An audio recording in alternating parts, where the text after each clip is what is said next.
Mes tâches en tant que fonctionnaire PLANU, eh bien, elles se calquent sur le cycle du risque. Il y a donc en première partie l'identification des risques, la prévention des risques, également la préparation, la gestion de la crise et le débriefing. Alors les tâches en tant que fonctionnaire PLANU sont celles de tout fonctionnaire PLANU. C'est tout d'abord un travail d'analyse, analyse des risques. C'est ensuite un travail de préparation d'une série de plans, de planification. C'est l'actualisation des plans existants, du plan général d'urgence et d'intervention, mais aussi des différents plans particuliers d'urgence et d'intervention qui nécessitent d'être actualisés. C'est par ailleurs tout un travail en étroite collaboration avec les services de Monsieur le Gouverneur, qui apporte une aide importante, en tout cas, aux différents fonctionnaires PLANU. Je me suis rendu compte que la planification faisait partie d'une démarche globale, d'une approche processuelle. Donc il faut planifier avant, pendant, après une crise. Et donc ça prend énormément de temps. Donc au-delà de la désignation d'un planificateur d'urgence, il a donc une partie de mes tâches a été de constituer une cellule de sécurité, d'organiser des réunions, de l'animer. Avec le concours de cette cellule de sécurité, on a dû préparer une analyse des risques encourus sur la commune, rédiger le plan général d'urgence, des plans particuliers aussi ou des plans internes. Il faut les mettre à jour. Nous devons régulièrement faire un inventaire des moyens humains et des moyens techniques que nous possédons sur la commune pour justement faire face donc, à une crise. De hulpambtenaar heeft veel taken. Ik denk dat je die voor een groot stuk kan groeperen in twee grote stukken. Dat is enerzijds het preventieve werk, het voorbereidende werk, bijvoorbeeld de vergaderingen in voorbereiding en dergelijke. En anderzijds is er het stukje de repressie. Op het moment dat er effectief een noodsituatie zich voordoet, is het eigenlijk vooral het beleidsmatig adviseren van de burgemeester in de acties dat hij moet nemen naar aanleiding van de noodsituatie.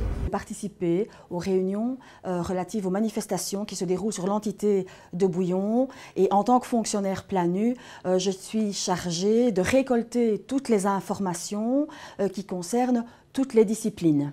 Binnen mijn taak als noodplanambtenaar is het dus ook belangrijk van de kleine activiteiten die binnen een gemeente georganiseerd wordt op te volgen. Wij gaan samen zitten met de organisator, de risicoanalyse wordt opgemaakt en uit de behaalde score die daaruit komt, wordt dan bekeken van dient er verder overleg te zijn met andere hulpdiensten, zijn het de medische diensten, politie, brandweer. Dan wordt er samengezeten, in gevallen van wordt er een BNIP opgemaakt, maar dat is natuurlijk voor de iets grotere activiteiten. Voor de kleinere activiteiten zitten wij gewoon met de organisator samen, alleen al om aan te duiden van kijk, welke mogelijke gevaren kunnen er tijdens de activiteit zich voordoen. Als noodplanambtenaar is het belangrijk dat u een goed HANIP voorbereidt. Dat betekent dat men eigenlijk moet nagaan waar uw crisiscel gevestigd is, waar uw callcenter is gevestigd, maar dat u ook moet kunnen oplijsten waar de kwetsbare gebieden binnen uw gemeente zijn of welke rampen zich zullen kunnen voordoen. En dat men zich daarop voorbereidt door middel van actiekaarten, zodanig dat men weet hoe men in een bepaalde situatie correct moet optreden. We hebben in Lommel een aantal grotere evenementen ook. Daar maken we dan bijzondere noodplannen voor. Vous avez à ce titre-là un rôle de conseiller puisque vous êtes censé, quand vous êtes un fonctionnaire de la planification d'urgence, vous êtes censé bien connaître votre commune et donc vous pouvez évidemment utilement conseiller ceux qui ont à prendre la décision finale. Ik maak een canvas en zij vullen hun duikjes allemaal in en uiteindelijk probeer ik dan die puzzel samen te leggen om die dan... Ja. Wij organiseren toch 3 maandelijks een veiligheidscel. Wij doen dat niet alleen. Als noodplanambtenaar stel ik samen met de burgemeester de agenda op. We bekijken de te bespreken punten. En dan werk ik samen met de veiligheidscel, eigenlijk met Binnenlandse Zaken van de provincie, die eigenlijk de vergaderingen ook bijwonen en die samen met mij leiden.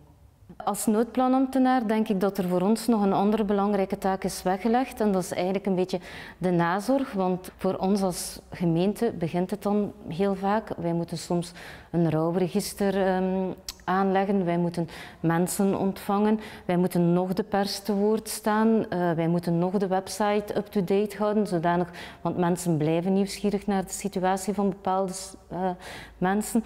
Wij moeten ook zorgen dat er bijvoorbeeld herdenkingsplechtigheden worden georganiseerd. En dat is toch iets wat heel vaak over het hoofd wordt gezien, dat daar toch nog soms maanden achteraf komen en dat je daar toch echt nog wel heel intens mee bezig bent. Ik denk dat het belangrijkste toch wel is dat je zorgt dat er een goed team rond de tafel zit en dat je die mensen regelmatig dan samenbrengt. C'est un travail effectivement quotidien et une réflexion quotidienne.